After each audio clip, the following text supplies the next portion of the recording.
Hey everybody, welcome back to Around the Farm, the podcast about all things ag. I'm your host, Clint Chaffer, and today is our 50th episode. Can you believe that? 50 episodes. And today we're going to be looking back at all the highlights of 2021. Let's get to it.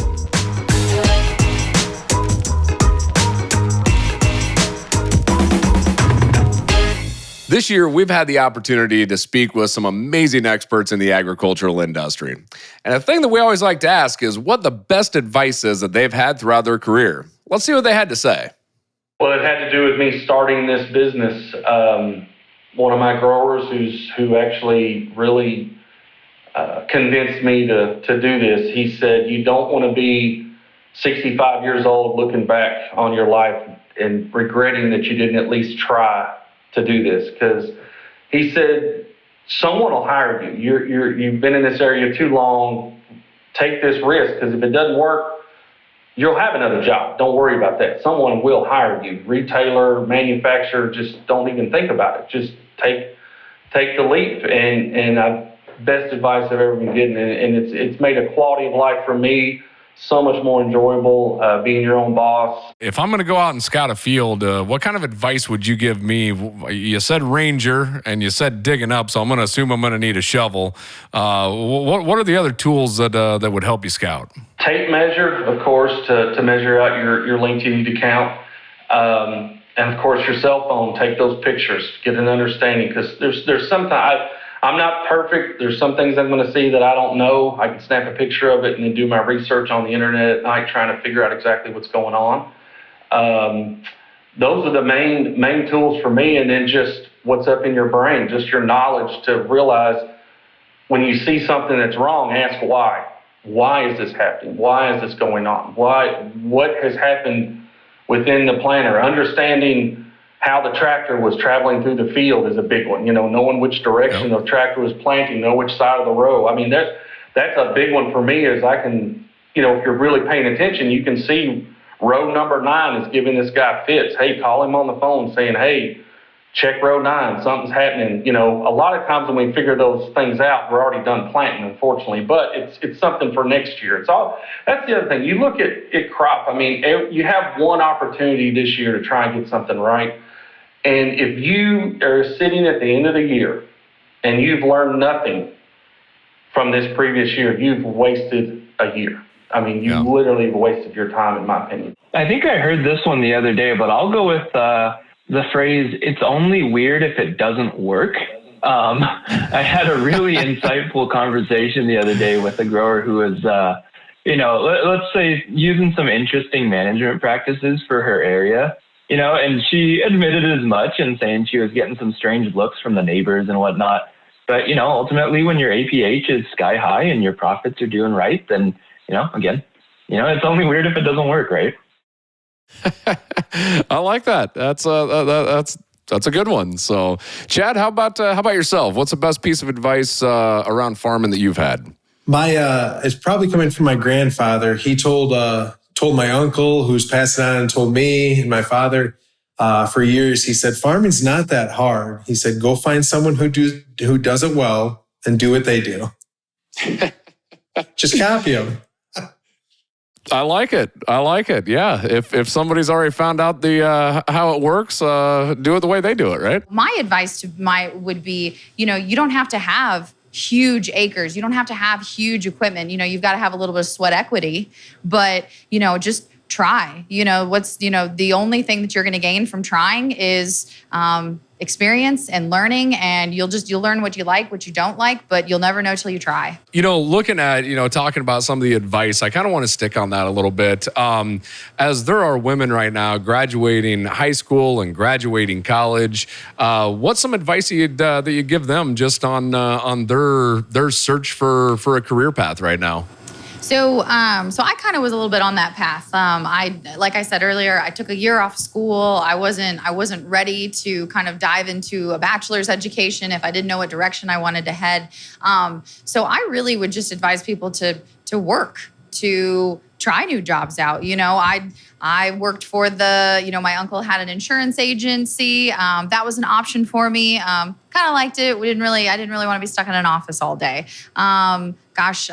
this, I don't know if this is embarrassing to say, but I got a job out of high school and I taught motorcycle safety for 10 years. I have issued over 500 licenses and I know, right? It sounds so goofy, but I was a kid in college. They paid me $33 an hour. Like, how do you say no to that? I know, right? Anyways, but what I really learned from that was just that I was doing the same thing every weekend and I was practicing and, we were working on clutch control and shifting and rules of the road. And I mean, I probably could have climbed up, but again, like, did I really want to do that? Did I really want to teach the same weekend, And after 10 years, I was like, oh boy, I definitely have other responsibilities and I don't want to give my weekends up. But I learned something in every job that I really was at. And my advice is to try to learn, try different jobs. The only thing that you really have, in life is you get such a short amount of time. And if you don't use all of it, it's going to run out. What's the best piece of advice career-wise that you've ever gotten? Gosh, I don't know. We farm for profit, not practice. I think that's there's a lot of people say, oh, you should follow your passion. You should follow your passion. And I think there's a level of that, but I also think there's a reality to that as well. And I don't know. I think that kind of speaks a little more true of kind of the long lease about what we really care about. I don't mean to. I guess that is capitalistic, but yeah, no. We try to make decisions that are equitable, that are for the future.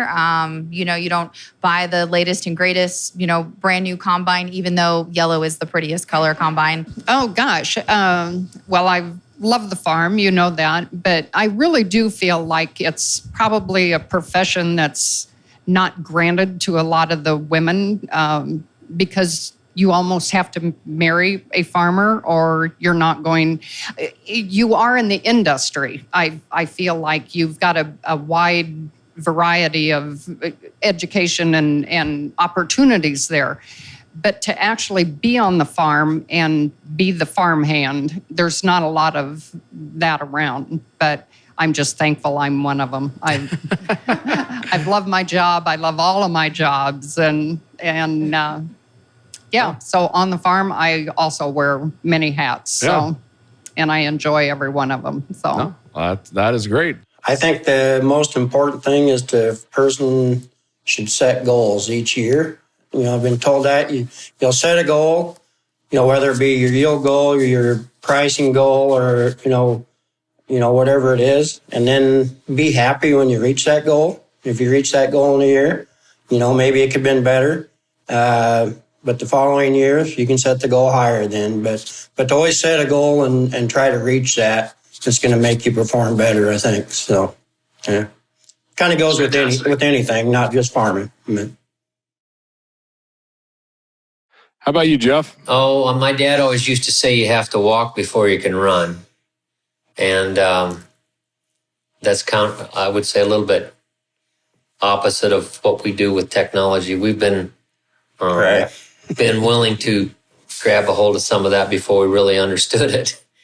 But that's the walk before you can run. Make sure you can handle what you've got before you bite any more off, I guess. My advice that I give other people, not that anybody asks for it, is don't be afraid to reach out to somebody else for help. And I'm talking about, we just harvested my 43rd crop. I've learned more in the last 6 or 7 years, with all the technology that's out there. I'm learning new things all the time, and it's above my pay grade a lot of times. But I'm very comfortable with Phil knowing the ins and outs of the climate platform without a doubt. And then we also collaborate with some, an outside agronomist that works well with Phil. But he's got some ideas that we've tried that have made a tremendous difference with, the other things we invest in, the equipment, the technology. And I feel like our crop yields have been awful good. We've got a pretty good 5-year average. You take out 19 and 20. The 5 years before that were awful good. I was real proud of what we were doing. So, I guess I would say there's a lot of things you can't handle on your own. Don't be afraid to find somebody else that can specialize in that. they cost money, but I've found that most of them pay their way. Number one, it's always a good idea to back up your data before you start a new season. So back up any historical data. Even if you think you've done it, I usually do it again, just in case. I've got a drawer full of USB drives here that have way more data on them than I probably need. But I like to do that just as a safety net, right? And then clean up your monitor. Make sure you have ample room on your OEM monitor as well. And so that just makes sure that you're collecting the raw data as well. So that's a good tip that I like to give to our customers as they're preparing for harvest. During planting and harvest, we all spend a good deal of time in the cab. We like to ask our guests what their favorite cab snacks are.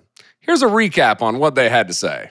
What would you state would be your best meal that you've ever had in the cab of a tractor? Best meal I've ever had, which I wouldn't classify it as maybe some people's best. I love Hardee's. And Hardee's is no longer in the town of Aledo, which is the closest town to us. And so it was always a treat growing up when we got Hardee's. And getting a big chicken filet sandwich was a treat, and we absolutely loved it. My best, I remember not too long ago, and I can't remember if it was my mom or my sister Tara. It may have been Tara, but they actually cooked ribeye steaks for us. And here they come bringing this out on like the real good thick steak or plates, and brought this out, and here we have this ribeye steak with mashed potatoes and probably some green beans. And like you're just sitting there having a gourmet meal in the five-star restaurant out in the field. Yeah. Yeah. Those are, like I said, those are about the best. You did catch me off guard with the Hardee's, though. I wasn't expecting the Hardee's comment. I know. It's a soft spot in my heart since they closed in Aledo in our town. And it was a treat, Yeah. So. At the end of 2020, Rick asked me what my biggest takeaway was for the year. And at that point in time, it was patience, because I thought 2020 taught us a lot about patience. Well, let's wrap up 2020 on this note. So, if you look back at this past season, if you dig into the Clint Chaffer book of wisdom, what's the one thing that you're going to put in there that you've learned from 2020? What's your biggest takeaway on something you think you'll be able to take forward and use to your benefit on the farm in the future? Yeah, I think the one word that would come to mind would be patience. And I think if I haven't learned anything in 2020 besides patience, I think I'm coming out of this year pretty well. And that's patience with just again with the farming operation on all the different pieces of the puzzle that go into farming. It's patience with working through these digital digital connections. Surprisingly, Rick, we've been on Zoom and you haven't froze. I haven't froze. Typically we have to worry about those things and have patience while we work through them. So that would be, that's my key takeaway from 2020. I think I have gained a vast amount of patience working through this. For 2021, my biggest takeaway for the year is appreciation. I really look back at a few of the things that happened on our family farm, and I just appreciate having our family that came together to help us get through a few hard times. And so my biggest takeaway, again, is appreciation. I'd ask you all to step back, whether it's looking at your family, your farm, or anything else that's going on in your life, step back and appreciate those good things that are happening.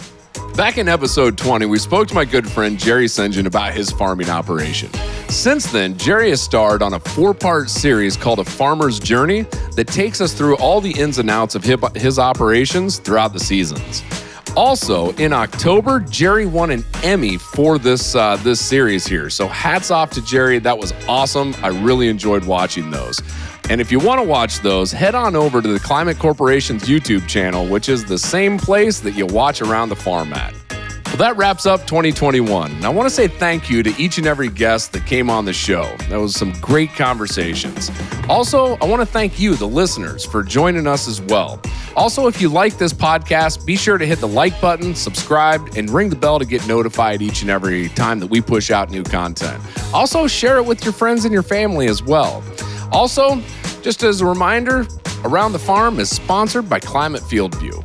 And with that, we'll see you next year Around the Farm. I tell you one thing. The one thing I know about cattle, we raised a little bit of cattle growing up, but a manure spreader. It's the one piece of equipment that our salesman would not stand behind. Sorry, had to work in a bad dad joke there, you know. That was pretty good. No.